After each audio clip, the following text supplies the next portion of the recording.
What's going on, Lego Maniacs? It's Ty, the Lego guy here, and welcome to another Ty's Talks, a Q&A series. We're in episode 32. This one had some interesting questions, including, are there too many expensive Lego sets that are on the market? Will we possibly ever see another castle theme?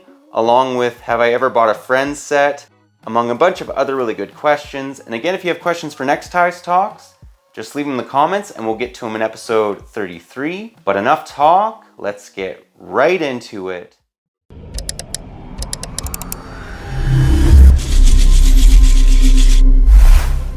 And our first question comes to us from VGuard, and he asks, what do you think about Lego bringing back the castle theme? This is an interesting one, very time appropriate, because the castle sets have been doing extremely well as far as the recent ones, like the Medieval Blacksmith, the Lion Knight's Castle, the new hideout that they made, that promo. Even they had that set that came out, I forget what it was called, Castle in the Forest. That was literally sold out within like 30 minutes. So I think Lego's putting out some feelers out there to see how much fans want the castle theme. For some reason, I think that they think that, oh no, only the older collectors will ever like castle. But that's completely not true. Kids like castle, adults like castle. It's a win-win. So if castle sets continue to do well, like these one-off ones, I think that we could definitely see a castle theme maybe in the next, 1 to 5 years. And hopefully in the next 2 to 3 or 1. Let's see what happens. Peter says, thanks for another great video, Ty.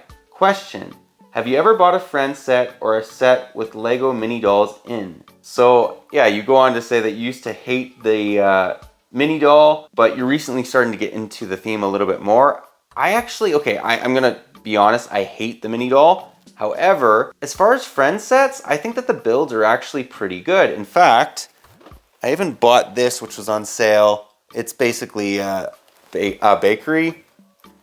We'll see. I'll probably sell it just because I get bakeries and a lot of different modulars and stuff like that, or just the Creator 3-in-1 sets. However, there are other ones, like they have houseboats that they've made that I think are really good. I think they had this really cool looking bus. So yeah, I like the builds. I'm not for the mini doll itself. The Lego minifigure I think is great. What I prefer they do with the Friends sets is just keep the builds the same, but sub them out for minifigures, kind of like what they did with the Paradisia theme, which was catered towards girls, but they still had some really good builds. They used minifigures. I don't own any of the Paradisia sets myself. I would like to own one of them or some of them one day. But yeah, overall, I think the Friends theme is pretty good. I just don't really like the mini doll.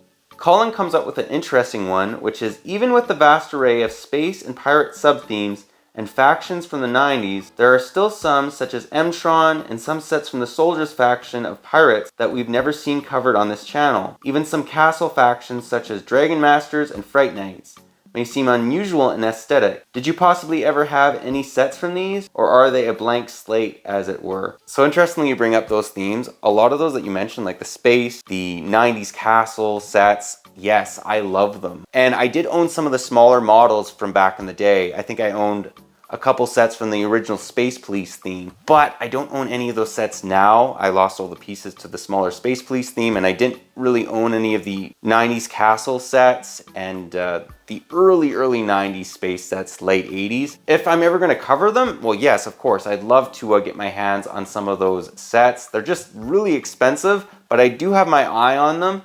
Great question. You bring up a lot of nostalgic themes for me, because those are the sets that basically were out just before I started getting into Lego. And yeah, hopefully I can get some of them in the near future. Alpha Bricks channel asks, it seems to me that Lego is going overboard with an overabundance of very expensive, very large sets. Is this what Lego fans want? Is the Lego company alienating itself from the average Lego fan? Should they be focusing more on affordable sets? What are your thoughts on this? And this is another really good question. Just to give you guys a little bit of a reference, back when I was a kid, the most expensive set was $100. These are well over that, and I wouldn't have a chance to ever buy any of these sets for, $600 for the AT-AT, $400 for the Lion Knight's Castle. Maybe if I really saved and did my best, I could buy one of these sets, but I think that they maybe are alienating maybe the kid collectors or the, kids that are just buying Lego. And even as an adult, this is a lot of money that, I'm putting down on a set. So I don't mind the idea of Lego having these really expensive sets, but maybe not have so many of them, because even as an adult collector, these are hurting, the wallet. And as a kid, you're just never going to be able to get them. I think as long as Lego has a wide selection of sets, cheap ones all the way to expensive ones, they're okay. But then again, they are recently increasing even sets that are on shelves now, like with that price increase, right? Where we saw maybe a $60 set go to $70. So I think Lego maybe needs to take a step back. Also, the economy is kind of hurting, if you guys have been following the news. Great question. Overall, I'm happy with the expensive sets, but I think that they maybe need to make a little bit less of them. And I don't think that they should be too gung-ho on increasing Lego prices, just because,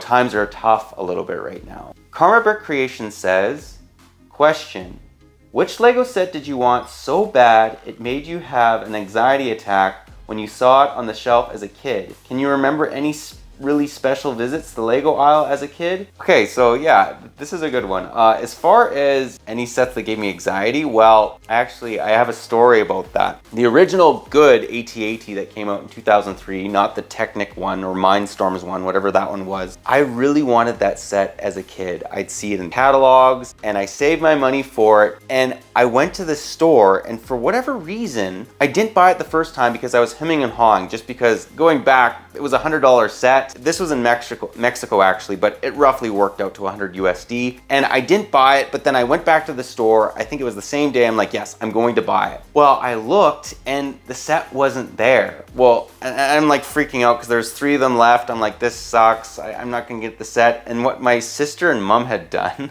is they were hiding in another area of the store, and they had the set. And then I went to go find them, and then they had the set, and then I was relieved. I'm like, oh great, they got the set, and I bought the set. I have a lot of good memories playing with that one too. So that's probably one of the sets that gave me anxiety. As far as other sets, yeah, like the X-Lorine Starship, the Fort Lego Rado, those are also sets that I really wanted, and my mom bought me that one as a gift, the Fort Lego Rado. My grandpa bought me the X-Lorine Starship as a gift as well. Those were sets that I really, really wanted. But yeah, those are probably gonna be the models that I choose. Really good question. That one took me back. Lasik says, question, what are your top Lego sets that you played with the most as a child? Okay, so another one that takes me back, Fort Lego Rado, like I mentioned, but even before that, the Sheriff's Lockup, the Gold City Junction, which was another Wild West set. It's the one with the bank and the general store, along with the Guardian robot from the Spyrus theme, the X-Lorine Starship, the UFO theme, the main flying saucer from that theme. Those were all probably sets that I played with the most as a kid.